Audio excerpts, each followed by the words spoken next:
Good afternoon students. Today we will continue our topic Consumer Protection Act. ਤਾਂ ਆਪਾਂ ਇਹਦੇ ਵਿੱਚ ਕੀ ਕਰਨਾ ਅੱਜ 5th ਪੁਆਇੰਟ ਕਰਨਾ ਹੈ ਕਿਉਂਕਿ ਫਸਟ 4 ਪੁਆਇੰਟਸ ਆਪਾਂ ਕਰ ਚੁੱਕੇ ਸੀ ਕਿ ਕੰਪਲੇਂਟ ਕੀ ਹੁੰਦੀ ਹੈ, ਰਿਡਰੈਸਲ ਕੀ ਹੁੰਦਾ ਹੈ, ਸਭ ਚੀਜ਼ਾਂ ਬਾਰੇ ਆਪਾਂ ਕਰ ਚੁੱਕੇ ਸੀ। ਅੱਜ ਆਪਾਂ ਕਰਾਂਗੇ meaning of consumer. As we know that consumer means a person who finally consumes a product or who buys product for his final consumption। देखो जो भी ਆਪਾਂ ਕੀ ਕਰਦੇ ਹਾਂ, ਕੁਛ ਵੀ ਬਾਏ ਕਰਦੇ ਹਾਂ, ਜਾਂ ਤਾਂ ਆਪਾਂ ਉਸ ਨੂੰ ਕੀ ਕਰਦੇ ਹਾਂ ਫਾਈਨਲ ਕੰਜ਼ੰਪਸ਼ਨ ਦੇ ਲਈ ਬਾਏ ਕਰਦੇ ਹਾਂ, ਜਾਂ ਫਿਰ ਆਪਾਂ ਉਸ ਨੂੰ ਕੀ ਕਰਦੇ ਹਾਂ ਕਮਰਸ਼ੀਅਲ ਪਰਪਸ ਦੇ ਲਈ ਯੂਜ਼ ਕਰਦੇ ਹਾਂ। ਤਾਂ ਜਦੋਂ ਆਪਾਂ ਉਸ ਨੂੰ ਆਪਣੀ ਫਾਈਨਲ ਕੰਜ਼ੰਪਸ਼ਨ ਦੇ ਲਈ ਯੂਜ਼ ਕਰਦੇ ਹਾਂ ਤਾਂ ਆਪਾਂ ਉਸ ਨੂੰ ਕੀ ਕਹਿ ਸਕਦੇ ਹਾਂ, ਕੰਜ਼ਿਊਮਰ ਕਹਿ ਸਕਦੇ ਹਾਂ।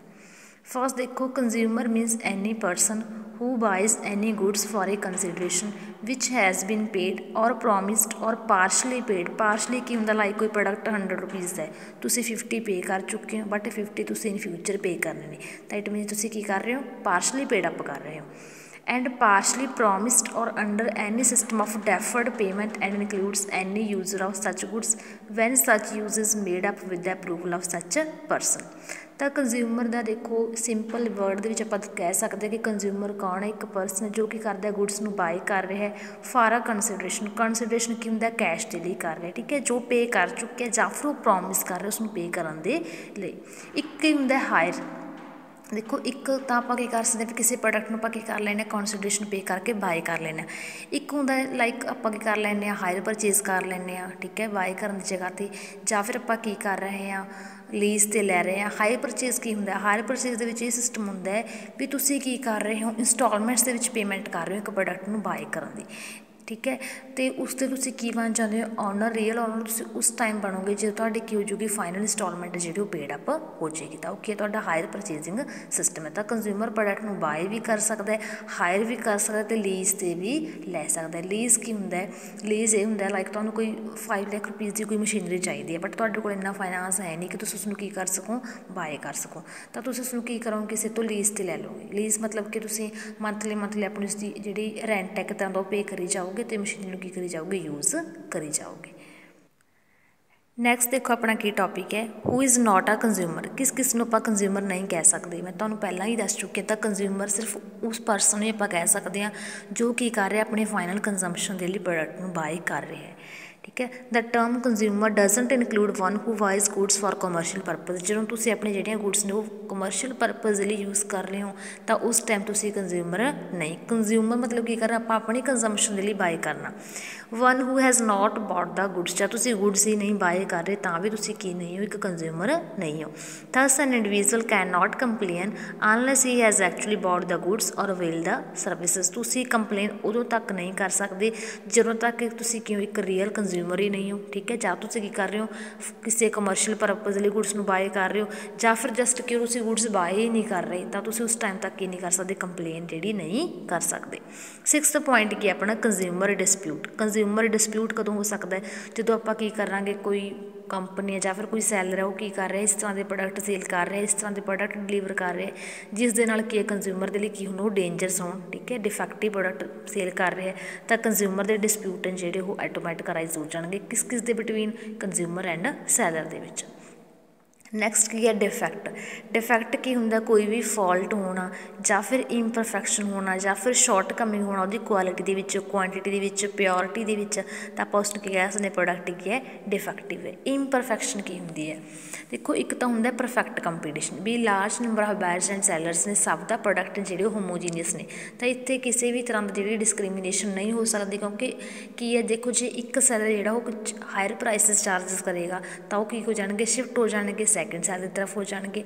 बट इम्परफेक्ट के होंगे large number of buyers and sellers तो होंगे ने बट की होंगे थोड़ा जा एक लिटल डिफरेंस उन्होंने प्रोडक्ट्स के आप होमोजीनियस भी नहीं कह सकते तो आप एक मोनोपोली भी नहीं कह सकते कि इस दे नाल दा प्रोडक्ट मार्केट के ही नहीं है या फिर सिमिलर ने लिटल डिफरेंस हो सकता उत्थे किवें ना किवें की कर देंगे ने कुछ सैलरस ने जिहड़े डिफेक्टिव प्रोडक्ट डिलीवर कर देंगे ने कंज्यूमरस नूं।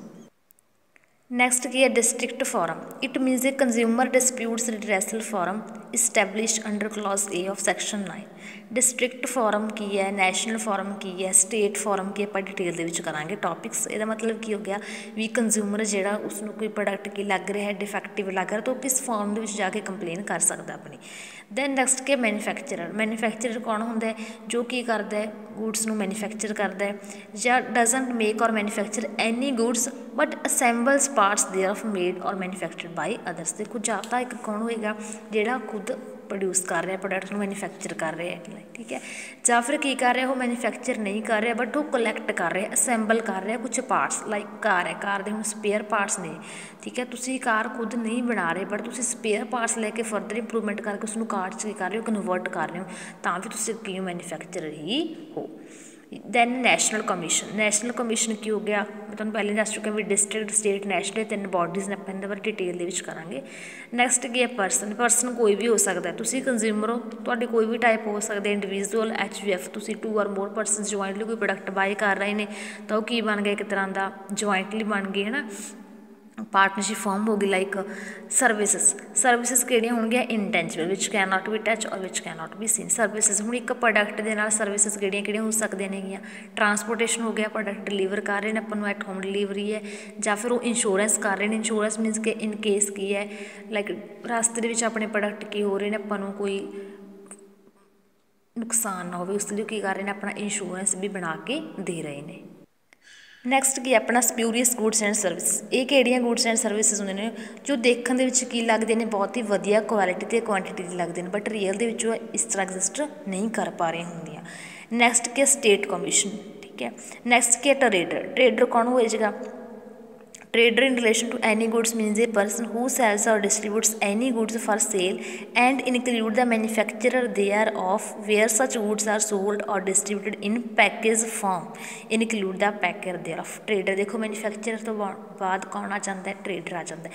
मैन्युफैक्चरर ने जस्ट प्रोडक्ट नूं की कीता बनाया मैन्युफैक्चर किया बट ट्रेडर नाल की करदा उसनूं पैकेजिंग भी कर दिता वो की बन जाता है? ट्रेडर बन जाता है। नैक्सट की अपने को restrictive trade practices. Restrictive trade practices किहड़े हुंदे ने? अज आपां restrictive trade practices and unfair trade practices जिहड़ा इन्हां दे बारे डिटेल दे विच करांगे। रिस्ट्रिक्टिव देखो वर्ड तो ही पता लग रहा है तुहाडे उपर किवें ना किवें की लिखाई जा रही है, रिस्ट्रिक्शनस लगाई जा रही हैं जिस टाइम तुसीं की कर रहे हो प्रोडक्ट नूं बाय कर रहे हो, ठीक है। It means the trade practices which tend to being about manipulation of price. Price नूं की कर रहा है सैलर मैनिपुलेट कर रहा है और its conditions of delivery or to effect flow of supplies in the market. First point देखो रिस्ट्रिक्टिव ट्रेड प्रैक्टिसिस का की होगा delay beyond the period agree to buy a trader. तुसीं की कहा सी कि आफ्टर 1 मंथ मैं तुहानूं प्रोडक्ट डिलीवर करांगा बट 1 मंथ बाद भी तुसीं की नहीं किया कोई प्रोडक्ट डिलीवर नहीं किया तो तुसीं आफ्टर या बियॉन्ड टाइम पीरियड ले रहे हो तो वो एक रिस्ट्रिक्टिव ट्रेड प्रैक्टिस है। या फिर बी पॉइंट की है any trade practice which requires a consumer to buy hire or avail of an goods or services as a case may be services as condition precedent to buying hiring or availing of other goods. तुसीं की कर रहे हो एक तरह दोस्तों ना एक ਉਹਦੇ ਉੱਪਰ ਕੀ ਕਰ ਰਹੇ ਹੋ ਕੋਅਰਜ਼ਨ ਕਰ ਰਹੇ ਹੋ ਵੀ ਤੁਸੀਂ ਇਹ ਵਾਲਾ ਪ੍ਰੋਡਕਟ ਲੈਣਾ ਤਾਂ ਨਾਲ ਇਹ ਪ੍ਰੋਡਕਟ ਵੀ ਲੈਣਾ ਪਵੇਗਾ ਤਾਂ ਤੁਹਾਡੀ ਕੀ ਬਣ ਜਾਂਦੀ ਹੈ ਉਹ ਰਿਸਟ੍ਰਿਕਟਿਵ ਟ੍ਰੇਡ ਪ੍ਰੈਕਟਿਸ ਬਣ ਜਾਂਦੀ ਹੈ। 2 ਪੁਆਇੰਟ ਕੀ ਕਰਵਾਏ ਤੁਹਾਨੂੰ ਮੈਂ, ਇੱਕ ਤਾਂ ਮੈਂ ਤੁਹਾਨੂੰ ਕੀ ਕਿਹਾ ਵੀ ਤੁਸੀਂ ਕੀ ਕਰ ਰਹੇ ਹੋ ਬਿਯੋਂਡ ਦਾ ਸਪੈਸੀਫਾਈਡ ਟਾਈਮ ਪੀਰੀਅਡ ਲੈ ਰਹੇ ਹੋ, ਠੀਕ ਹੈ, 1 ਮੰਥ ਕਿਹਾ ਸੀ ਨਹੀਂ ਡਿਲੀਵਰ ਕੀਤਾ, ਜਾਂ ਫਿਰ ਤੁਸੀਂ ਕੀ ਕਰ ਰਹੇ ਹੋ ਕੰਡੀਸ਼ਨਸ ਲਗਾ ਰਹੇ ਹੋ ਉਸ ਦੇ ਉੱਪਰ ਵੀ ਤੁਸੀਂ ਇਹ ਵਾਲਾ ਪ੍ਰੋਡਕਟ ਲਓਗੇ ਤਾਂ ਨਾਲ ਇਹ ਵਾਲਾ ਪ੍ਰੋਡਕਟ ਵੀ ਲੈਣਾ ਹੀ ਪਵੇਗਾ ਤਾਂ ਉਹ ਕੀ ਬਣ ਜਾਂਦਾ ਰਿਸਟ੍ਰਿਕਟਿਵ ਟ੍ਰੇਡ ਪ੍ਰੈਕਟਿਸ ਬਣ ਜਾਂਦਾ ਹੈ।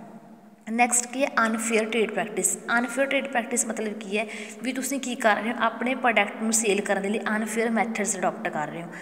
अनफेयर मैथड्स किवें like falsely represent that the goods are of particular standard quality quantity grade. तुसीं की कह रहे हो कंज्यूमर कि हाँ जी साडा प्रोडक्ट लो ये की है एक बहुत ही वधिया क्वालिटी दा क्वांटिटी दा बट रियल दे विच इदां दा कुछ भी नहीं है प्रोडक्ट दे विच।